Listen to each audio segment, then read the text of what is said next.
Coyote calls are my livelihood, and together with the crew, our goal is simple: to bring you the very best predator hunting tips, tricks, and tactics from start to finish. This episode is presented by Lucky Duck Predator Calls, the masters of deception, swagger bipods. Shoot with confidence, shoot with swagger. Onyx Hunt, know where you stand. And Hornady, accurate, deadly, dependable. After the previous episode wrapped up, I'll be honest, I was a little down in the dumps. The heat was brutal. The calling wasn't great, and it felt like the odds were stacked against us. I practically begged the guys to come back out a couple weeks later, and they did. The only problem? I forgot rifle deer season would be in full swing, and on top of that, it was just as hot as before. Because of that, we were limited on where we could hunt. We didn't want to interfere with anyone's deer season, so we ended up revisiting ground we had hunted just 2 weeks earlier.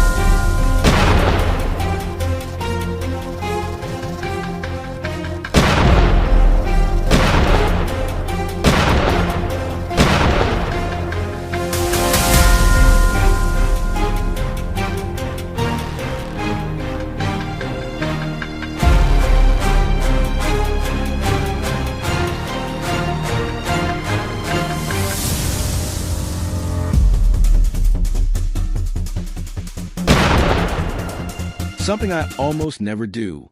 Normally, I like to hit areas early season, mid-season, and then save vocals for late winter. But sometimes you have to adapt. The first morning, it was my brother Jason, Dustin Patterson, and me. I kicked things off with Blondie fired up to see if we could get any responses. We already had a couple strikes against us. Heat, pressure, and rifle season. But we were still motivated and ready to go. One of the setups brought back memories from 2 weeks earlier. A buddy of mine from Colorado had shot a deer there with his bow and made a questionable hit. We decided to leave it overnight. When we came back the next morning, there was nothing left but bones. That told me everything I needed to know. There were plenty of coyotes in that area. We slipped in quietly, spread out, and gave it another shot. The coyotes didn't come in exactly how we wanted, but we made it happen. Not the hard charges we dream about, but successful encounters that got our confidence back. Then reality hit again.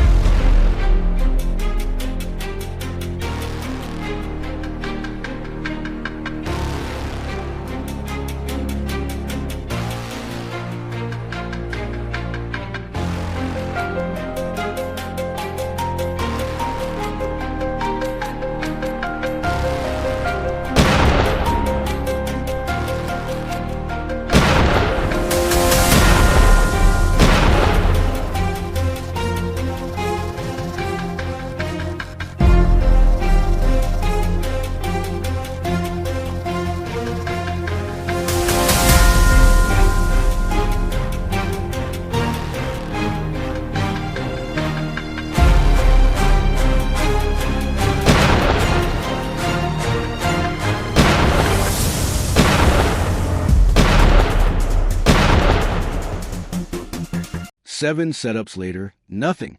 Not a single response. Late afternoon rolled around, and I knew we had one more solid place to try. No deer pressure, good wind, and a setup that usually produces. I cranked up Lucky Pecker, and just when we were about to call it, Patterson spotted movement.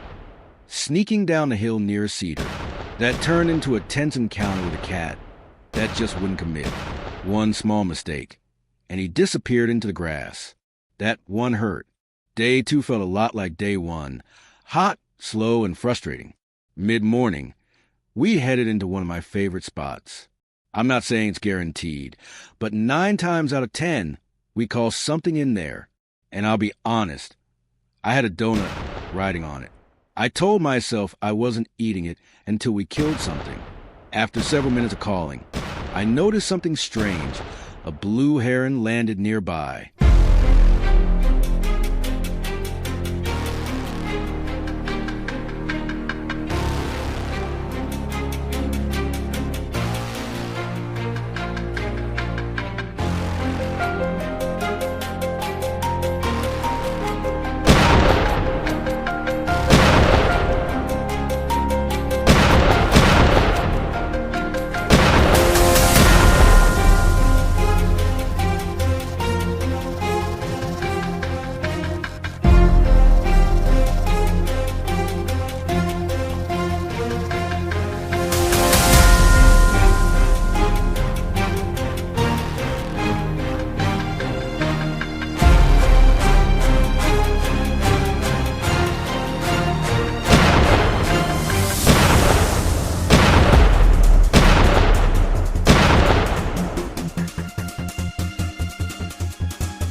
I looked left, and there was a bobcat.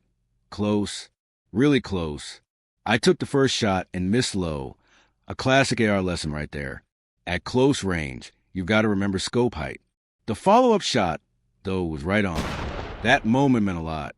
When calling is tough, encounters like that feel huge. Donut earned. We grinded out the rest of the day, saving one final setup, a spot where coyotes always seem to light up right before dark. As the sun dropped, we slipped in quietly. Coyotes were howling everywhere. They weren't hungry. They weren't interested in prey sounds. But after switching to fights and a lone serenade, one finally got fired up enough to step out. Then another followed, tried to get our wind. Low light, long distance, nerves high. Confidence was shaky.